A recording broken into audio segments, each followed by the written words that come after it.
Buenas tardes, bienvenidas y bienvenidos. Bueno, yo soy Gabriela Alegre y aquí estoy como coordinadora de esta mesa, que es una mesa que surgió de una propuesta del Grupo Octubre de Página 12, que tiene que ver que, digamos, en realidad pensamos con la presentación del libro empezamos pensando en el libro de Gorini, de Luis de Gorini sobre Eve de Bonafini, pero pensamos que era interesante pensar cómo se construía el relato sobre las personalidades más importantes que tenemos de los derechos humanos en nuestro país, esta característica además que tiene nuestro país de tener grandes personalidades, así como tenemos una gran lucha, una gran historia de lucha sobre los derechos humanos, también tenemos enormes personalidades que han protagonizado estas luchas. Y entonces pensábamos en eso, en cómo puede ser la literatura, cómo puede ser la escritura un acto también de celebración de las vidas, ¿no? de estas personas que de alguna manera son personas que vinieron a transformar nuestro mundo. Bueno, el panel está integrado, como decíamos, por Pablo Melicchio, por Marcela Bublik, por Matías Cerezo y por Ulises Gorini, a quienes podemos dar un aplauso todos nosotros.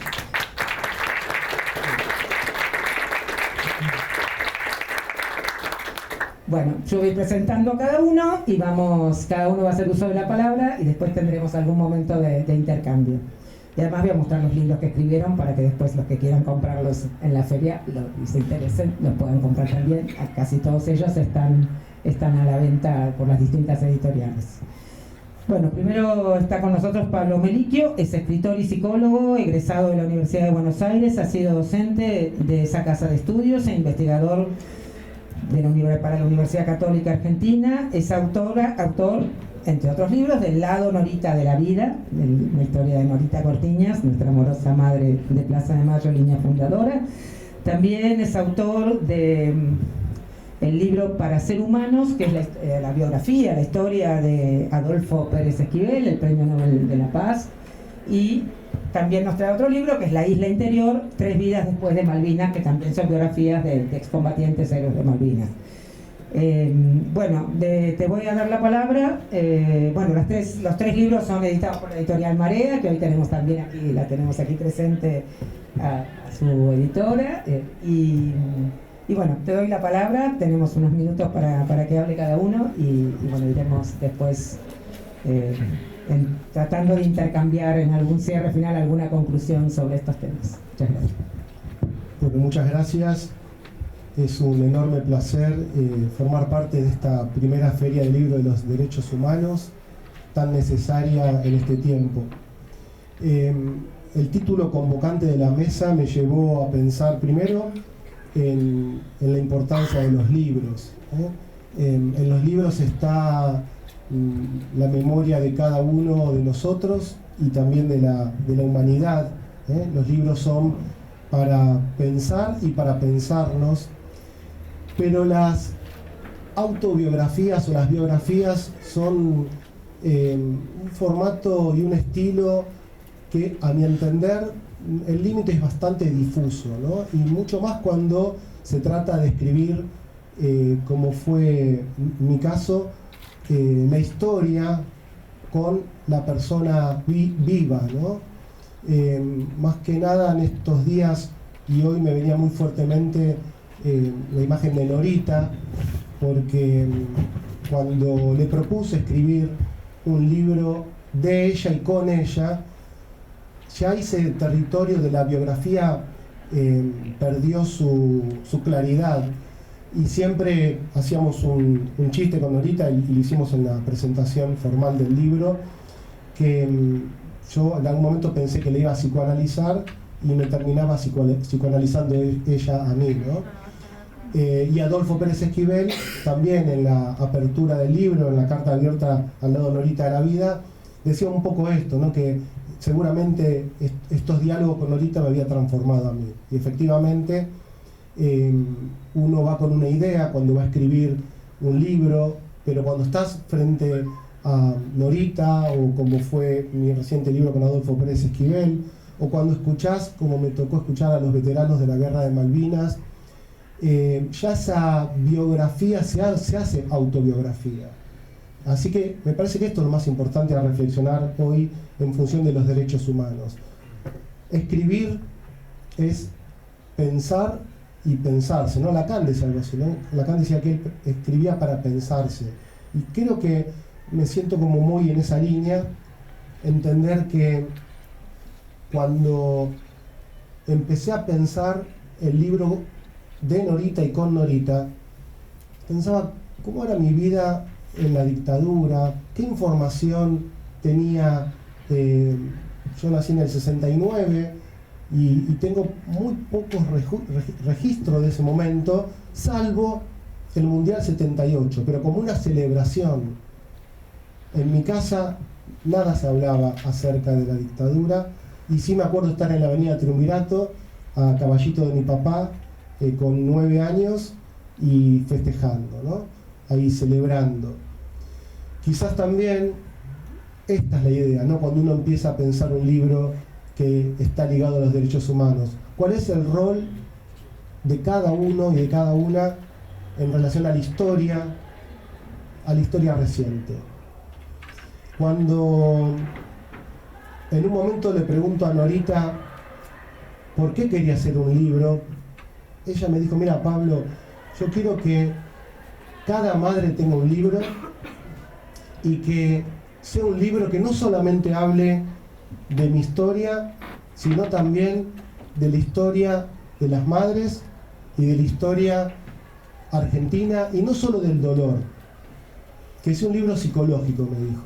Por eso me parecía importante abrir este campo de reflexión, que cuando escribimos en presente, conociendo la historia, de alguna manera, cuando vos dialogás con la historia, con la persona viva, en este caso con Norita en ese momento, que ahora el libro se resignifica, ¿no? Al no estar Norita, yo venía ahí como ojeando una parte del libro y decía que ahora tiene otra magnitud el libro, ¿no? Abrí un poquito así al azar mientras venía en el auto. Nunca hiciste terapia, le digo, pero estas entrevistas se parecen bastante a lo que sucede en el espacio analítico. Norita se ríe, mueve el pie elevado, porque ahí se había fracturado en el 2019, y se acomoda contra el respaldo del sillón y me dice, cuando le cuento a algunas amigas o conocidos que venís, digo, hoy viene Pablo, el psicólogo, el psicoanalista, pero no a atenderme, está haciendo el libro, mi amigo, el psicoanalista, viene a hacer un libro, no a psicoanalizarme. Pero si bien no fue mi paciente, y este era un poco el chiste que hacíamos en las presentaciones, se juega, en ese momento de la entrevista, se jugaba algo terapéutico, por lo tanto con efectos psicoanalíticos. ¿Y qué quiero decir terapéuticos? Los efectos terapéuticos es porque Norita en el libro cuenta, por ejemplo, un sueño que se le presentó mientras estábamos haciendo el libro. Comenta algunos fallidos, se angustia, me angustio. ¿Sí? Con los relatos, ¿sí?, tomados en presente, sucede eso, ¿no? Que vas recorriendo la historia, en ese caso la historia de Norita, o puede ser la de Adolfo, pero también vas transitando tu propia historia. Por eso esta mesa me parecía que era súper interesante pensar que en toda escritura uno no escribe solo, escribe desde los otros y para los otros, porque somos sujetos gregarios, somos sujetos que tenemos la palabra donada por los otros. Por eso estos libros, que son biográficos y autobiográficos también, son libros primero hablados por los entrevistados y el entrevistador, que a veces incluso esas voces se van confundiendo, y después son libros hablantes, en el sentido de que toma a cada lector y a cada lectora y lo va a interpelar en relación a su propia historia. Porque podemos leer una biografía de Alejandro Magno y seguramente nos va a resonar algo, nos va a dejar pensando en algo, pero cuando leemos la historia de una madre, de una abuela de Plaza de Mayo, cuando escuchamos a un veterano de la Guerra de Malvinas y nosotros transitamos, ¿sí?, como niños, niñas, ¿sí? O nuestra familia transitó en ese territorio donde sucedieron esas cosas, de alguna manera es nuestra propia historia. Entonces, el resultado de estos libros para mí es seguir ampliando el horizonte de mi reflexión en torno a la historia, que es mi propia historia también, y la historia en la que estoy inscripto. Estos libros, ¿sí?, son memoria, ¿sí?, y es una lucha permanente con el olvido, porque de alguna manera, y no es casual que en el nazismo y en la dictadura se quemaran libros. Yo tengo el registro cuando vinimos en familia a visitar la ex ESMA, en un momento se pasaba un documental, no sé si se sigue pasando, de la quema de libros.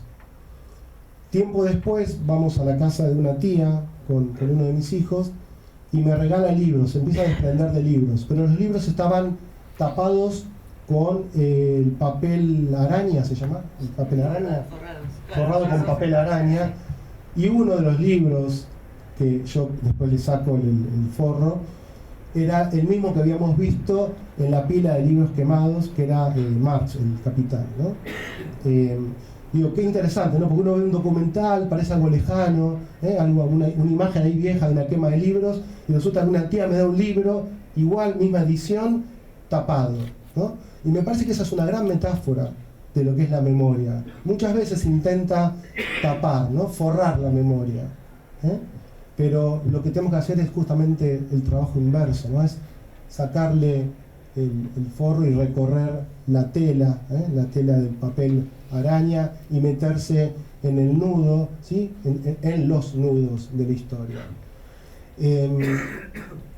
El siguiente libro, el de Adolfo, fue el de Malvinas, y mi hijo Felipe, que está acá, me recordaba que cuando yo le tomo testimonio a los 3 veteranos que me prestaron su testimonio para hablar de la guerra de Malvinas, se me ocurrió desde los elementos de la naturaleza, uno por tierra, uno por agua, uno por aire, y la parte final del libro es fuego.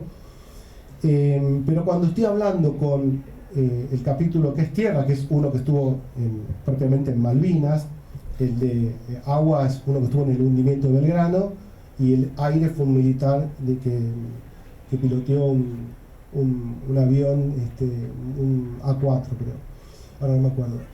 Pero cuando yo estoy escuchándolo a Reinaldo Arce, que es el primer entrevistado por el capítulo Tierra, me encuentro una historia de un pianista que cuando vuelven en el Gamberra, es muy conocida la historia, y el pianista es de cerca de casa, de Morón, de Castelar.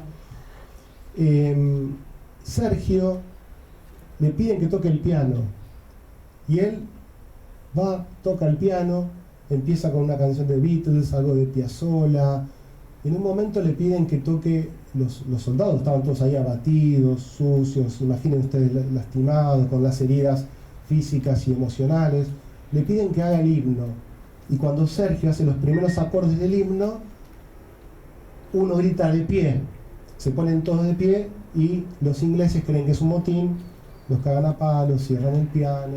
Bueno, ese relato yo no lo iba a incluir, y no solamente lo incluí, sino que después entrevisté como bonus track al pianista. Escribo yo los 4 relatos, a diferencia del de Norita y el de Adolfo, que son textual, desgrabados. Los 4 veteranos que entrevisto, lo que hago es como si fuera una suerte de novela histórica con hechos reales. Entonces tomo sus palabras y voy trabajando, digamos, con la veracidad, pero también un poco con preguntas que me hacía a mí mismo, ¿no? Ahí jugando, entrando y saliendo de la escena. Cuando termino, como con todo el libro, le paso el manuscrito a cada uno de ellos. Viene Sergio a mi casa y se pone a llorar cuando va leyendo. Me dice: describiste perfectamente las sensaciones que yo nunca pude expresar. Y lloraba, ¿no? Así que me parece que este es el efecto que tiene la literatura. Yo me inscribo en una literatura terapéutica.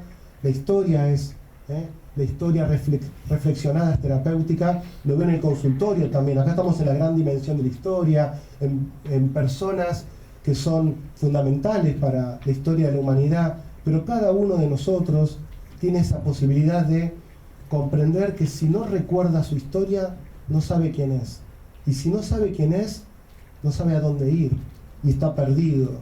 Entonces, los libros, y en este sentido son terapéuticos, cuando forman parte de lo que podemos llamar una biblioterapia, ¿no? Libros para pensarnos y pensarnos en relación de la historia social, familiar y personal. Muchas gracias.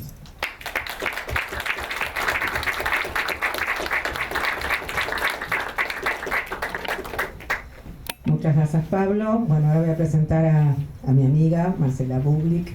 Más que amiga, la conozco hace demasiados años, fue compañera de mi hermana de primaria y nos reencontramos después por la vida. Tu hermana menor, ¿no? De mi hermana mayor, aunque no lo parezca. No te hagas la chiquita, que tenés 3 años más que yo. Bueno, Marcela es cantante, autora de libros, escritora, compositora, maestra, docente, sobre todo también. En su libro, Abuela, la historia de Rosa Rosenblit, una abuela de Plaza de Mayo, también editado por la editorial Marea. Marcela reconstruye a partir de una especie de autobiografía dialogada la historia de la propia Rosita. Rosita es una de la vicepresidenta de Abuelas de Plaza de Mayo y todavía sigue en pie con 105 años. Anteayer. Increíblemente. Ayer lo vi. Así que bueno, y bueno, también yo hago un adelanto, está aquí la editorial Marea también con nosotros.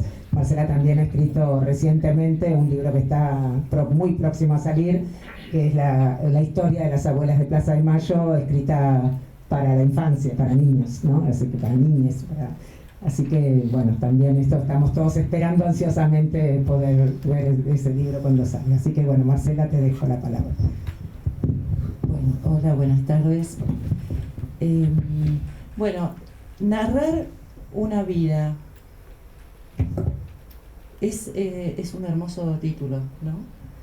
Yo le voy a sacar el cómo. Narrar una vida, perdón. Ya estoy. Yo llegué a la historia, a narrar la historia de Rosa medio fortuitamente porque justamente nos encontramos por el tema de la música, yo con las abuelas, o sea, las abuelas conmigo, yo obviamente sabía quiénes eran las abuelas me conocieron a partir de la cuestión de la música por la identidad. Yo venía de escribir, creo que siempre estoy escribiendo sobre el mismo tema, las canciones, los poemas, los cuentos para niños, las crónicas, están teñidas de esto porque creo que, como decía Pablo, cuando escribimos y nos escribimos nosotros también y vamos contando la historia que a cada uno de nosotros nos va llevando hacia los lugares que vamos eligiendo, que vamos ocupando. Y bueno, con Rosa fue medio fortuito porque también charlando con ella una vez en que ella me contaba sus historias, historias de su vida que habían sucedido, le digo, Rosa, vos tenés que escribir un libro con la historia de tu vida. O sea, pero yo no sé escribir. Bueno, yo sí sé escribir, le dije. Y seguimos hablando de otras cosas. Me llamó al día siguiente y me preguntó si seguía en pie la oferta. Yo nunca había escrito, hasta ese momento, había escrito muchas cosas, pero nunca había escrito una biografía, y mucho menos de una persona viva, como cuenta Pablo, trabajándola con ella. Entonces fui investigando, fui preguntando, fui buscando, fui inventando y fui aprendiendo. Creo que también, como dijo él, yo no quiero repetir todo lo que dijiste. Qué cosa. Esto de escribir con una de estas personas que hacen la historia de nuestro país, escribir su historia conjuntamente con ella, a uno lo transforma. No salís de ahí como si hubieras ido a dar un paseo. Y uno aprende muchas cosas también de uno mismo.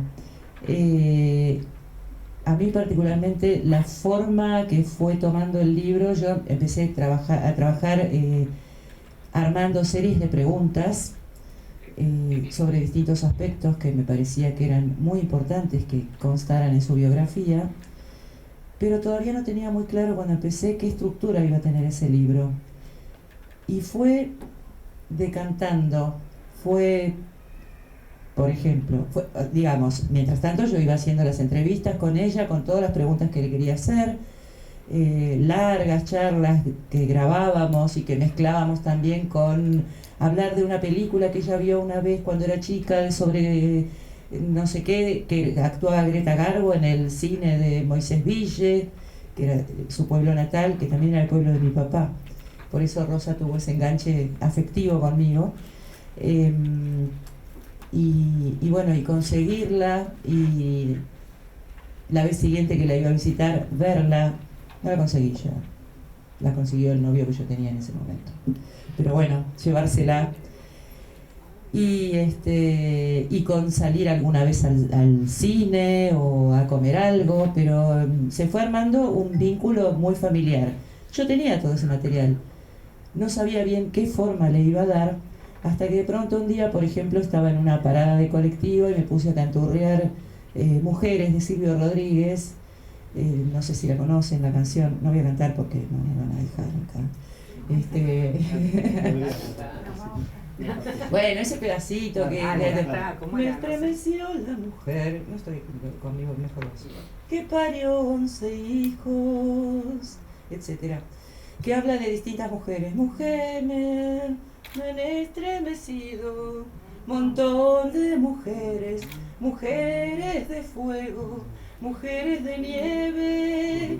Canten conmigo porque tengo la voz hecha mierda, voy a hacer un papelón. O sea, tampoco se debe hablar así en una mesa redonda, ¿no es cierto? Bueno, y entonces me fue cayendo así la ficha y dije, claro, el primer capítulo es un capítulo que habla de mujeres, que son las generaciones de las mujeres en la vida de Rosa, empezando por la mamá de Rosa, Rosa, la hija de Rosa, la nieta de Rosa. Y eso le dio la forma a ese primer capítulo, que tiene por supuesto un dibujo de una mamushka o matrioshka, que es en realidad el nombre. Bueno, y después todo fue surgiendo como una especie de collage de estilos y de abordajes en los distintos capítulos de este libro, en el que todos los títulos y subtítulos de los capítulos son títulos de canciones. Cuando uno escribe, no está solamente escribiendo sobre un objeto. Objeto me refiero al objeto sobre el que estamos escribiendo, por supuesto que estamos hablando de personas, ¿no? Sino que también está escribiendo desde un sujeto que es uno.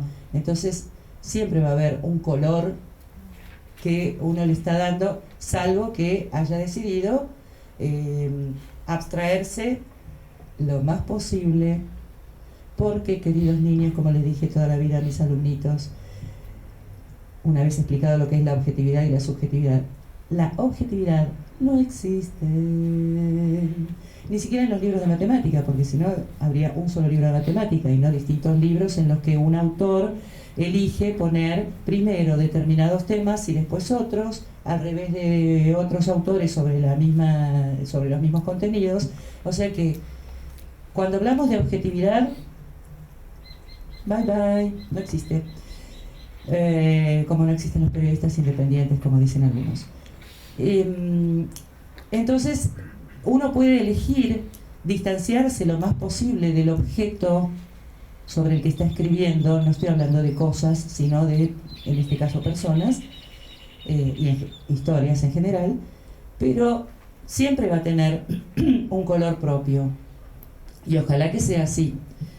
En el caso del libro que escribí sobre Rosa, que fue, como decía Gaby, un diálogo permanente con ella y con otras personas que también me hablaron de ella, también fueron desilvanándose cuestiones que tienen que ver con lo que a todos nos toca, lo que le da carnadura a una historia, que es contar, por ejemplo, los juegos a los que jugaba, cómo le hacía la mamá los vestiditos, las recetas de cocina, cómo le gustaba ir con el sulky y treparse a los árboles cuando era chica, cómo fue la primera vez que se enamoró de un chico en la escuela y la buscaba, y otro en la facultad cuando estudiaba obstetricia, hasta que conoció a Benjamín. Yo no les puedo explicar los ardientes episodios que me comentaba Rosa, una respetable señora de hoy 105 años, sobre la pasión que sentía por ese compañero suyo, que nunca más nadie, bueno, todo eso, todas esas historias de cocina, de pan con manteca, son las que le dan carnadura a los personajes. Siempre recuerdo mucho esta palabra y está muy presente en todo lo que yo escribo, porque me acuerdo de una autora que yo amaba profundamente, que escribía mucho para niños, Graciela Cabal, que hablaba del libro Mujercitas. ¿Qué pasaba? ¿Por qué las chicas nos identificábamos tanto con esas historias, que eran ficción, no como lo que nosotros estamos contando en estos libros? ¿Pero por qué? Porque tenían carnadura, porque tenían aspectos que hacían que nos pudiéramos identificar con esas personas. Entonces, tiene que ver con la escuela francesa de escritura, según me dijo alguien que conoce mucho del tema en una de las presentaciones de mi libro. Vuelvo a escribir sobre otras personas y sobre otras generaciones, también sus historias, que es en el libro que va a salir dentro de poquito tiempo, también por la editorial Marea, y que es para niños, o sea, es para niños de la primaria, lo que significa es a partir de la edad de los niños de primaria hasta, bueno, 105 años si llegan a la edad de Rosa, y si llegan más, hasta más también. Las historias que se cuentan, que son historias reales y que se pueden abordar de distintas maneras. Vos me decís cuándo tengo que ir ya. Compren el libro cuando salga. ¿Ya está? No está, pero vos sabés que Bueno, yo por ahí, hablar. por ahí después podemos seguir. Por ahí después podemos seguir, Dale. sí. Pero tiene que ver con lo que uno quiere preguntar, para quién uno quiere escribir, desde qué lugar uno quiere escribir y qué cosas quiere que le cuente esa persona que está entrevistando, para que uno después elija la forma en que lo entrega al público. Hablo más. Por ahora.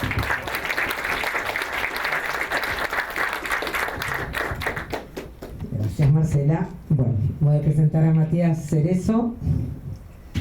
Espero que esté bien tu presentación. Matías es politólogo, profesor universitario.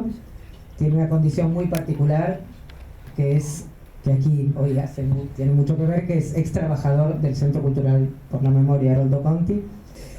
Fue amigo personal, es amigo personal de la familia, y fue amigo y compañero de militancia de Eduardo Josami, recientemente fallecido. Matías lo hemos invitado, además de por su condición, porque fue muy amigo de Eduardo, y bueno, escribió para la revista Haroldo, que es la revista del Centro Cultural Conti, Mis aventuras con Eduardo, y lo invitamos aquí también para hablar de 2922 días, memorias de un preso de la dictadura, que es la autobiografía que escribió Eduardo Josami, a quien también extrañamos mucho y a quien también necesitaríamos muchísimo su palabra, su presencia en estos momentos de resistencia.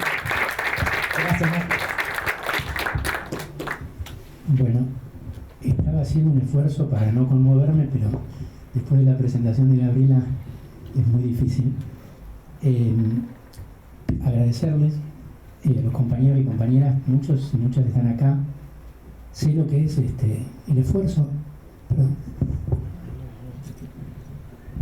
que implica hacer este tipo de actividades.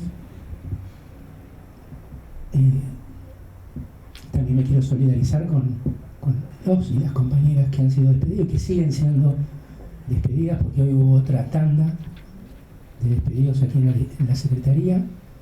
Decirles que esta feria es un profundo objeto y hecho político. Parece mentira que hacer una feria del libro de los derechos humanos se convierta en un acto de rebeldía, pero lo es hoy, dadas las condiciones en las que estamos viviendo en nuestro país. Así que bueno, decirles que estoy conmovido por esto, porque es la primera vez que vengo como invitado al predio. Siempre vine como trabajador, como organizador de actividades, y además porque vengo a hablar de Eduardo. Muchas veces Eduardo estuvo hablando en este mismo lugar, entonces me cuesta bastante. No sabía si podía venir o no, pero por el respeto a los compañeros y compañeras quería venir, y por el homenaje a Eduardo. Decirles que soy un poco un impostor en esta mesa, porque yo no he escrito un libro de biografía, y tampoco voy a presentar mi autobiografía, que no tendría mucho valor, sino más que nada, como decía Gaby recién, en carácter de amigo, compañero de militancia de Eduardo durante más de 30 años, también compañero de muchos emprendimientos culturales, intelectuales, ¿no? Gaby lo nombraba el Conti, la revista del Conti. También, creo que Gabriela se debe acordar, yo trabajé también en la Secretaría de Vivienda con Eduardo, donde también hicimos una revista en ese lugar. O sea, muchas cosas, mucho tiempo. Y bueno, entonces te decía, soy un poco un impostor en ese sentido, pero porque voy a hablar de un autor que no está, que escribió su autobiografía, ¿no? Entonces yo puedo reponer algo de lo que Eduardo ha dicho sobre su propia escritura y su propia autobiografía, y también puedo reponer algo de lo que hemos hablado a lo largo de este tiempo con Eduardo, porque yo caracterizo así mi relación con Eduardo. Es una larga conversación política, cultural, que nos fue estructurando a muchos en esa charla, ¿no? Entonces, este libro, que él lo publica en el año 2014, pero lo viene escribiendo desde que salió de la cárcel, ¿no? Él dice, este libro yo sabía siempre que lo iba a escribir, ¿no? Lo supo siempre, lo sabía cuando estaba dentro de la cárcel, porque también tenía muy presente esa idea de Primo Levi, ¿no? De que él estaba ahí, de que si él salía de ahí tenía que testimoniar. Por supuesto que este libro el testimonio tiene distintas características, ¿no? Es un testimonio judicial. Este es un testimonio, como él dice, muy subjetivo, que roza lo ficcional, porque lo ficcional no tiene que ver solamente con lo verdadero o no verdadero, sino con el lenguaje poético que él utiliza y las figuras que utiliza para mostrar su vida en la cárcel. Él dice, increíblemente, hasta la página, creo que miente, dice hasta la página 50, pero antes, no hablo de política en el libro, lo cual para Eduardo es una cosa difícil, porque realmente él se mete en la interioridad, en su propia interioridad, ¿no? Y permite sentir, cosa que es muy difícil de transmitir desde un trabajo académico o de otro tipo de trabajos, lo que era vivir en la cárcel de la dictadura, como preso político. Entonces él va recorriendo distintas instancias de su vida. Él estuvo 8 años. Ese título de 2.922 días tiene que ver con los más de 8 años que estuvo en la cárcel, desde el 75 a 1983, casi a septiembre del 83, casi un mes antes de que sean las elecciones. Entonces él, es un libro donde él recorre el tema de la militancia política y la cuestión de la revolución. Él se va dando cuenta, y en el libro está muy bien escrito, la crisis que está sufriendo su propia organización, pero también se va dando cuenta, aunque el choque es mayor cuando sale de la cárcel, esa caída del paradigma de la revolución. Porque el libro, entre otras cosas, es una larga reflexión política sobre su participación en Montoneros y sobre el rol de Montoneros en esa etapa. Muy crítica, pero a la vez muy comprometida con la organización. Se puede ser muy crítico y muy comprometido con la causa. Él es consciente que en ese momento no era un momento para salir a decir esas cosas, además de que estaba preso, pero además era un momento complicado. Entonces, él plantea, este libro rescata todo lo mejor de la militancia de esa época. La solidaridad, el compañerismo, el compromiso. Hay muchas imágenes de eso. Él plantea que en la cárcel él se sintió casi un adolescente en el sentido de esas amistades que uno puede hacer en la adolescencia, ¿no?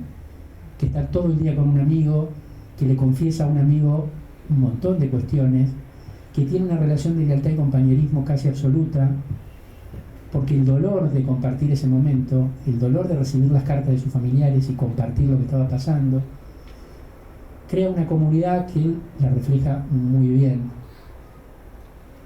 Entonces le decía, es una larga reflexión sobre la militancia.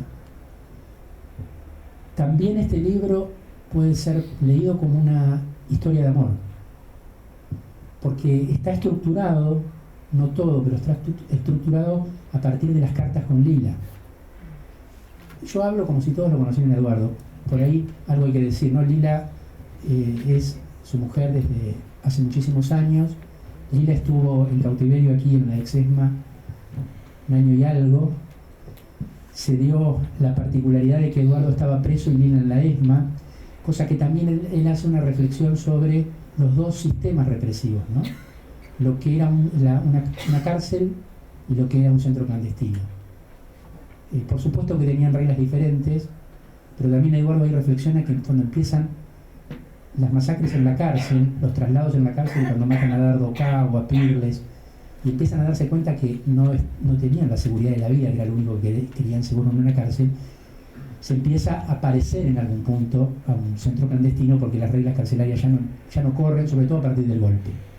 Entonces, también es una historia de amor y de militancia también, porque las cartas con Lila reflejan, por un lado, el amor que se tienen y por otro lado, son las cartas entre dos militantes clandestinos.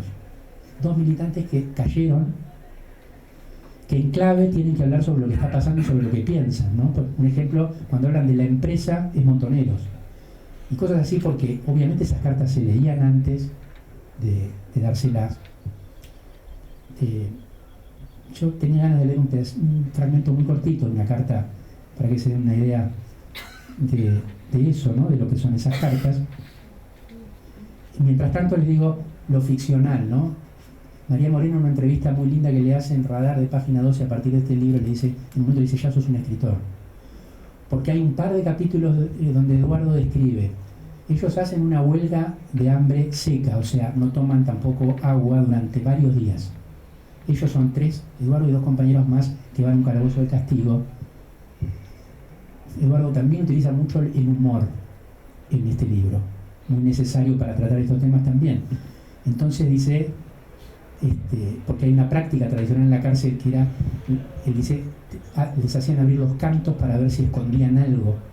Y dice, nosotros por no abrir el culo casi nos morimos. Y no nos dábamos cuenta que estaban matando gente afuera, fue una irresponsabilidad. Pero terminan. Entonces ahí en esa huelga Eduardo describe un sueño con doncellas, ¿no? Muy poético, un sueño donde las doncellas le dan desde arriba de un árbol y él está acostado y le tiran agua en su boca. Yo lo voy a decir mal, digo, lo tienen que leer. Y eso realmente no sabemos si pasó, Eduardo tampoco sabe si el sueño fue así, pero está escrito de tal manera que uno lo vive así. Después hay otro sueño que se llama La Fuga, que él sueña que se fuga con un carcelero, que lo dejan ir a dar una vuelta por Devoto y cuenta lo que ve. Entonces usa todas esas figuras también de la ficción para contar la experiencia carcelaria. Lila, si lo encuentro, lo marqué, pero en un minuto. Cuando a Eduardo, su madre y la madre de Lila le cuentan en la cárcel que Lila había caído y que estaba en la ESMA, bueno, fue un cimbronazo muy fuerte, pero cuando llega la primera carta de Lila, porque llegan cartas de Lila desde la ESMA, dice, comencé a leer e inmediatamente reconocí a Lila. Aunque no me había animado a pensarlo, en algún lugar albergaba cierto temor de que hubiera cambiado. Pero la escritura, el lenguaje y la seguridad con que me hablaba me ubicaban ante mi interlocutora de siempre. Alguien seguramente muy conmovido por lo que estaba pasando. Abre comillas porque cita la Berta. Tantas cosas debería contarte para que entendieras que estoy lo mejor posible, le dice Lila. Cierro comillas. Y a la vez afirmaba su esperanza de que, y abre comillas, un día volveremos a encontrarnos y podremos hablar de todo. Dice Eduardo, en el lenguaje cifrado de los sentimientos, esto quería decir que no habría nada inconfesable de lo que no pudiéramos hablar. Termino con esto porque ya estoy, ¿no? Sí, ya está.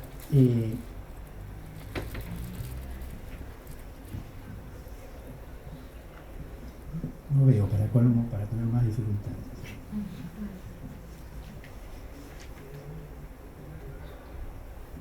Eduardo escribe este libro, les decía, en 2014, ¿no? No es casualidad que lo escriba en 2014. Muchos autores hablan de las temporalidades de la memoria, ¿no? En 2014, pleno proceso de memoria, verdad y justicia, Eduardo sintió de alguna manera, además porque él no hacía nada, sino se preparaba mucho, él había trabajado mucho la cuestión de la memoria, porque estaba dirigiendo el Conti, porque daba clases en la UNTREF, y estaba muy empapado sobre el tema de literatura, memoria, y creo que también eso lo hizo sentir seguro para alargarse, además de que tuvo la supervisión de María Moreno y de Ricardo Piglia en ese libro, además de otros compañeros, ¿no? Pues me acuerdo de ellos dos. Y entonces quiero decir, lo escribió ahí. Y esto es algo que yo interpreto, ¿no? En ese 2014 él estaba escribiendo otro libro que lo publicó en el 2015 que se llamaba El futuro del kirchnerismo. Él estaba muy preocupado por lo que podía pasar con el kirchnerismo a partir de 2015. Muy. Ese libro no se leyó mucho, el del futuro del 2000, del kirchnerismo, porque quedó un poco desactualizado. Yo creo que hay que volver a leerlo ahora, que tiene más actualidad. Pero ¿qué quiero decir? Eran dos balances el que él estaba haciendo de su militancia, ¿no? Y había ciertos paralelismos. El balance de su militancia durante la etapa revolucionaria en Montoneros y el balance de su militancia durante la etapa kirchnerista, que él veía que si no se realizaban algunos cambios, eso podía no terminar bien o no seguir tan bien. Me parece que eso cruce de temporalidades se dio. ¿Y por qué lo escribió Eduardo a esto, no? Él dice que quiere reponer una experiencia, la experiencia esa de la revolución, y la experiencia del compañerismo de una generación. Y yo creo que también Eduardo quiso también reponer y hacerle justicia a esa presencia de todos esos compañeros que ya no estaban, ¿no? Hacer justicia en el plano ético a una generación, a la de los 70. Entonces el libro de Eduardo es todo eso, es una historia de amor, es una discusión con Montoneros, es un balance de su propia militancia, es una memoria sobre los presos y la cárcel de la dictadura. Es todo eso, pero también es un intento por ganarle a la muerte. Y por algo de eso es que hoy estamos aquí.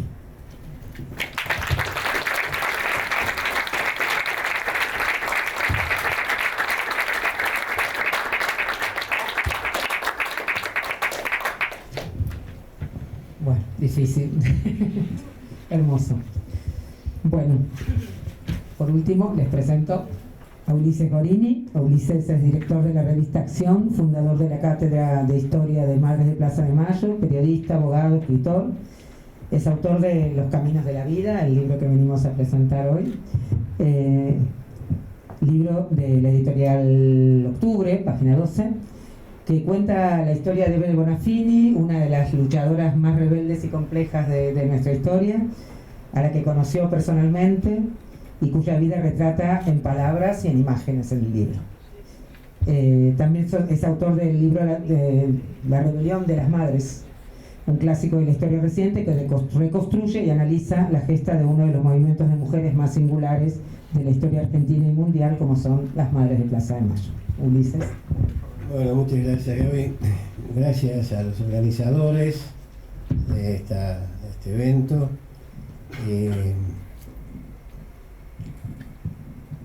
Bueno, me acuerdo que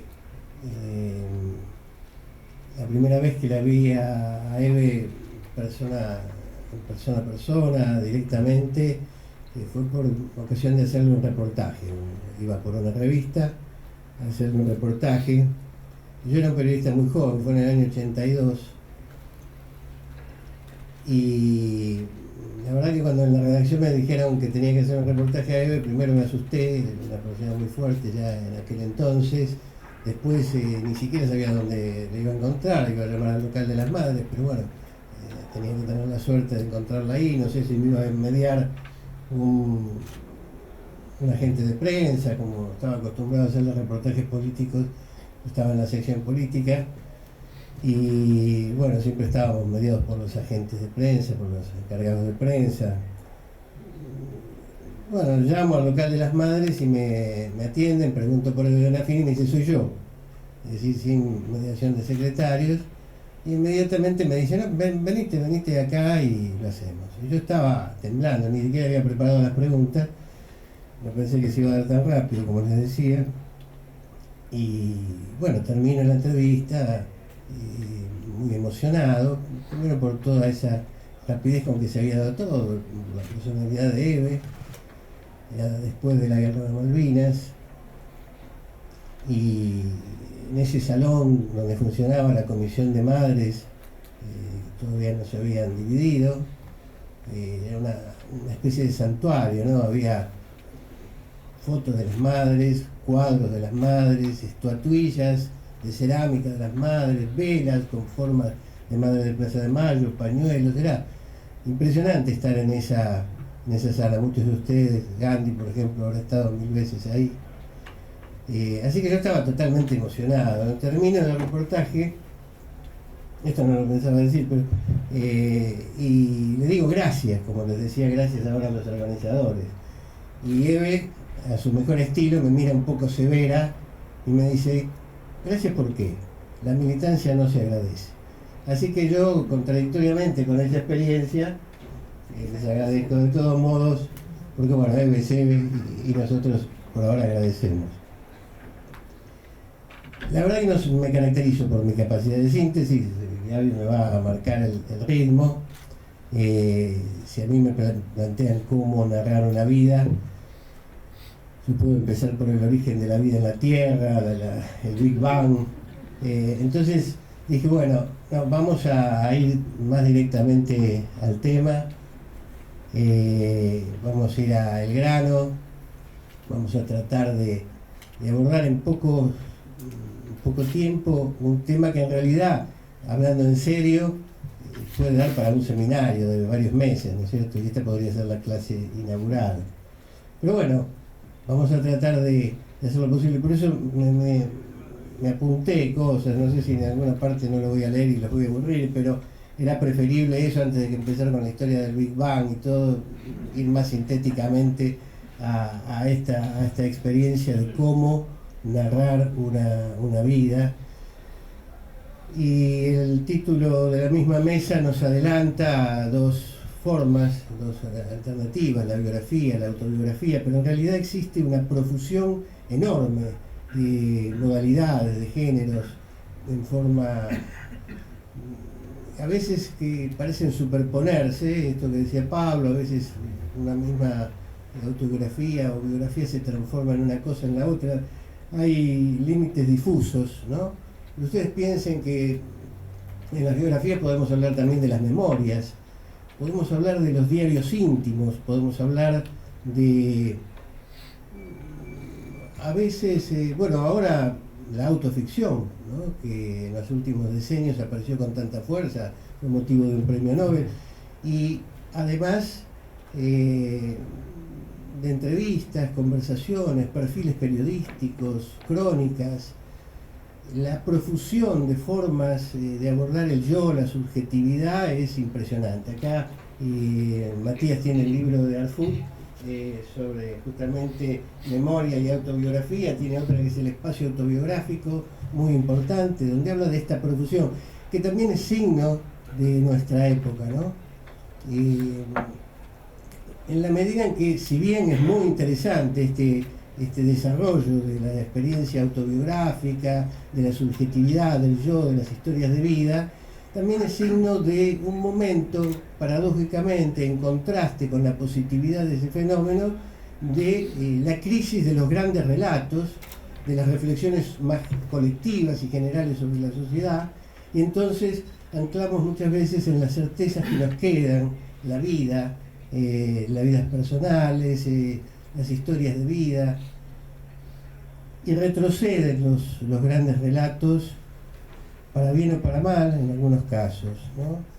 En el caso de Eve, la profusión de textos sobre ella es impresionante. Empiezan ya durante la dictadura, porque habría que contar la cantidad de entrevistas y reportajes que ella da, Después ella misma, junto con una periodista, Matilde Sánchez, hace un libro en el que reflexiona sobre su vida, se llama Historia de vida, Eve de Bonafini, aparece en el 85.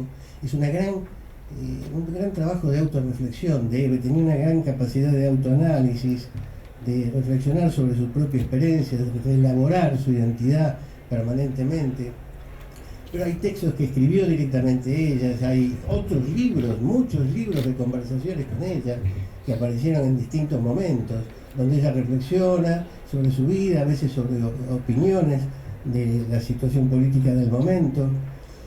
Yo leía todo eso con voracidad, como podría leer El lado norita de la vida o las otras experiencias biográficas y autobiográficas que se hicieron en estos años.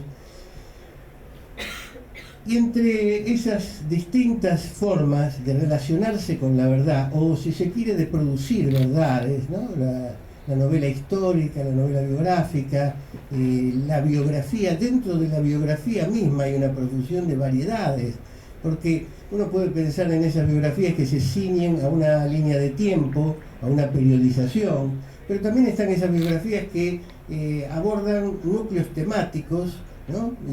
Relacionado con la temporalidad, pero por ejemplo con Eve podríamos imaginar una biografía que diga, bueno, el tema de la maternidad en Eve, cómo se forma, cómo fue ese proceso, pero también podríamos hablar del discurso político de Eve y hacer otro capítulo. Es decir, hay biografías que toman esas estructuras distintas, entonces también en la biografía hay una diversidad enorme de posibilidades. Yo elegí dentro de esas posibilidades, no es este el caso, que es un caso de un libro sobre todo fotográfico, un libro que acabo de escribir, terminé en diciembre, otra alternativa, estrictamente una biografía histórica.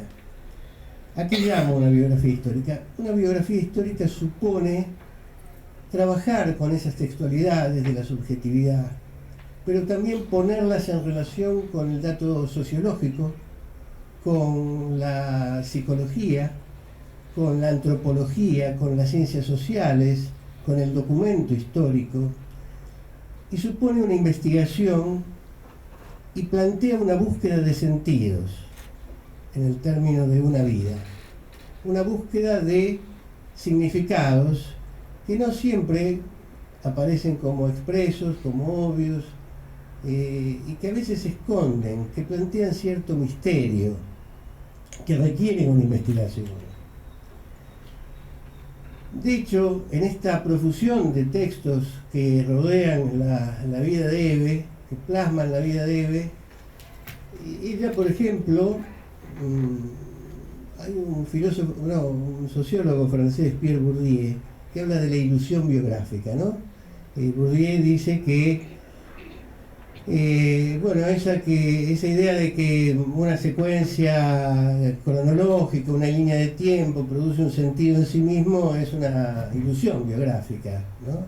Que se presenta como una explicación de la vida, por más interesante que sea, y de hecho hay cosas interesantísimas, por supuesto, de este tipo, cronológicas, lineales, pero no generan un sentido en sí mismo. Pueden sugerirnos sentidos al lector, pero no generan un sentido en sí mismo, directo, explícito.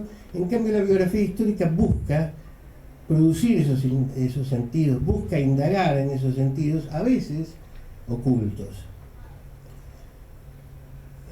Bourdieu irónicamente dice, lo compara esas biografías así, simplemente cronológicas, como la línea de metro, ¿no? Y como si uno se dijera, o relatara una vida diciendo, salió de Federico Lacroze, se bajó en Pueyrredón, hizo una combinación con la línea H y llegó a la Facultad de Derecho. Podríamos decir, nació, se casó, tuvo hijos, desaparecieron. Pero eso no genera exactamente un sentido, o genera sentidos más ambiguos quizás. La biografía histórica insiste en indagar algo a veces que está oculto, ¿no? Y Bourdieu dice, lo que se oculta en ese recorrido es que esa iba por una vía y que había otras vías que no recorrió, porque la línea de subte tiene otras alternativas. Y lo más oculto son las vías que nunca se construyeron. En los subtes de Buenos Aires tenemos mucha experiencia en eso. Y incluso las vías que construyó el propio sujeto y que no estaban previstas. Es mucho, mucho el caso de las madres de Plaza de Mayo y de las abuelas en la Argentina. Por eso su singularidad, su impacto en la historia nacional y mundial. Bueno, entonces la biografía histórica es una forma muy particular de abordarlo. En esas referencias de Eve sobre sí misma, sobre su vida, por ejemplo, ella insiste en el amor materno como una condición fundamental de su emergencia en la política y de la emergencia de las madres de Plaza de Mayo, ¿no? El amor, la maternidad que se repite y que daría para muchísimas más, para otra clase del seminario del que hablábamos antes, pero que no podemos desarrollarlo mucho, pero esa supuesta autoevidencia de la maternidad como factor clave en la construcción de las madres de Plaza de Mayo y, por ejemplo, en la gestación de personalidades como Eve, como Estela de Carlotto, como Norita. Y me vuelvo a apoyar en las frases de Gaby cuando decía al principio, y hago un paréntesis, de qué dirigentes estamos hablando, ¿no? De Pérez Esquivel, de Norita, de Estela, de Eve, una plana mayor de la dirigencia que además no solo ha gestado este movimiento, sino que tiene una relevancia internacional. Es muy significativo. Eso, volviendo entonces al tema de la gran explicación de la maternidad como el factor autoevidente. Bueno, a veces lo obvio se transforma en un obstáculo epistemológico, ¿no? Lo obvio hace que no investiguemos y no pongamos en cuestión esta cosa. Ya está dicho. Las madres surgen por la fuerza de la maternidad. ¿Acaso si a una madre le secuestran al hijo o se lo pisan como con un auto, esa mujer no va a salir a luchar? Bueno, hay una primera gran contradicción en esta afirmación como factor explicativo del fenómeno de Eve o de las madres, y que es que dentro del universo de represaliados por la dictadura, dentro del universo de desaparecidos, del universo de presos políticos como Josami, dentro del universo de asesinados, exiliados, torturados, violados, los familiares de todos ellos conforman un número muy, muy superior al número de familiares que integraron Madres de Plaza de Mayo, y si quieren, si sumamos a las abuelas, si sumamos a las comisiones de familia, en realidad son una minoría en relación a ese universo de familiares de represaliados. Entonces, ¿qué pasó con la maternidad en esos otros casos? ¿Cómo funcionó? Es que no existe una sola forma de maternidad, no existe una sola forma. Había un capellán castrense del ejército en San Luis, que en los años 80, ya pasada la dictadura, decía: yo no me imagino a la Virgen María llorando y vociferando en la Plaza de Mayo como lo hacen las madres de Plaza de Mayo. Las madres de Plaza de Mayo distorsionan lo que es una verdadera madre.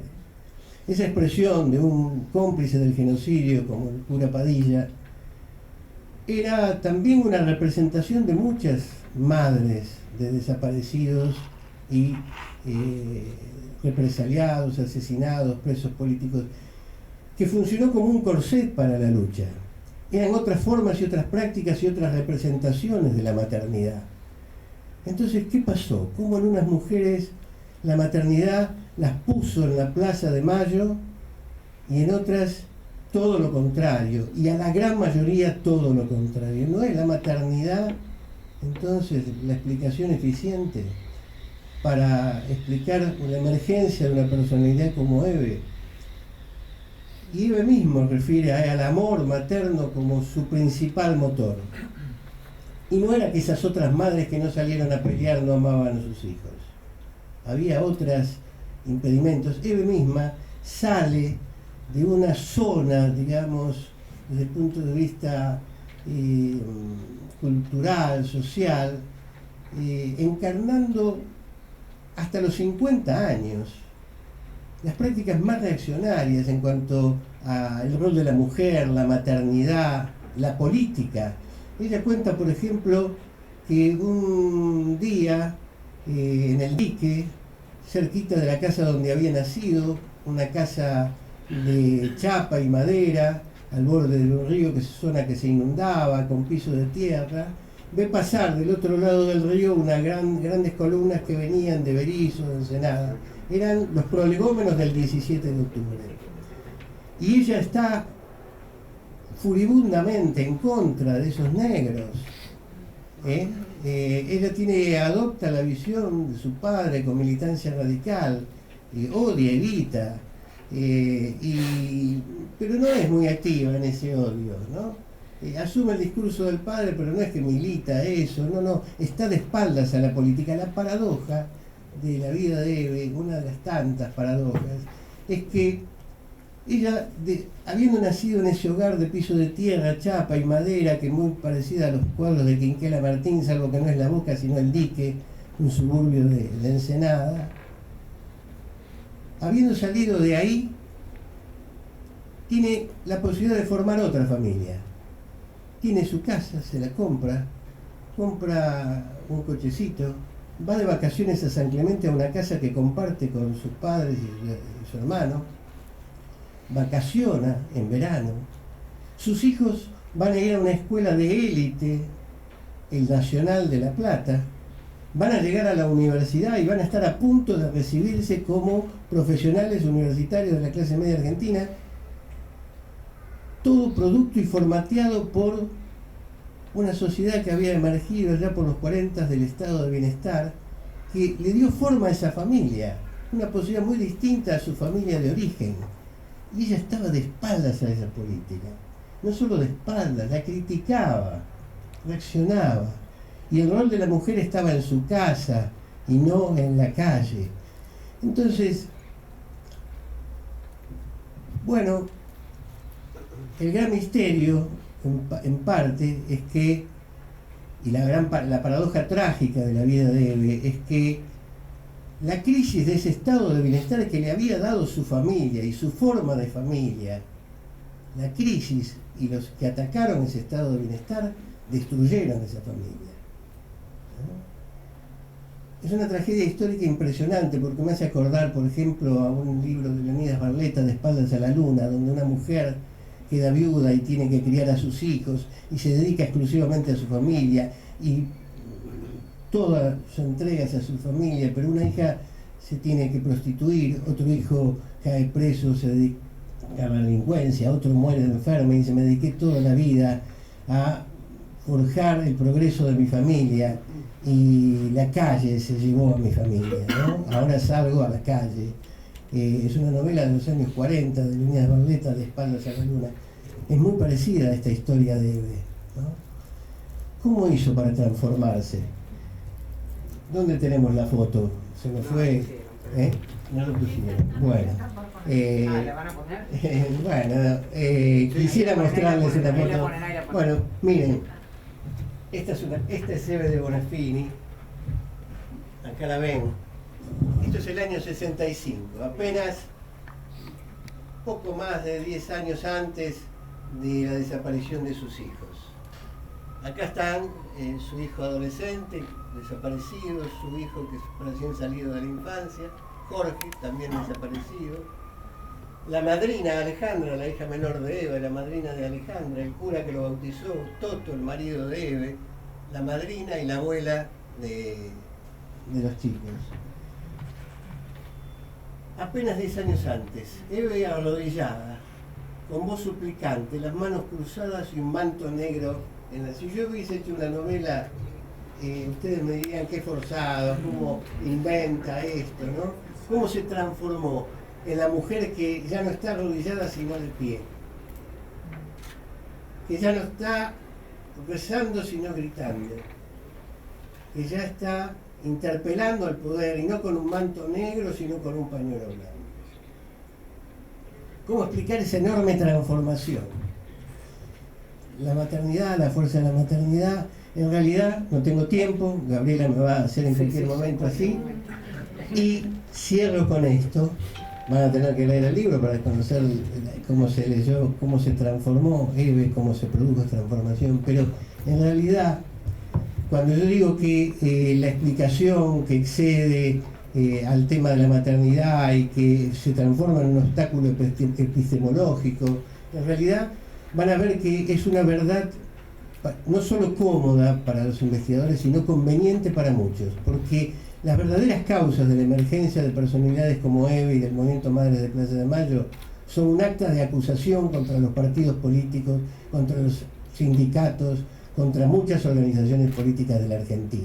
Entonces, algunos dicen la maternidad. Nada más, gracias.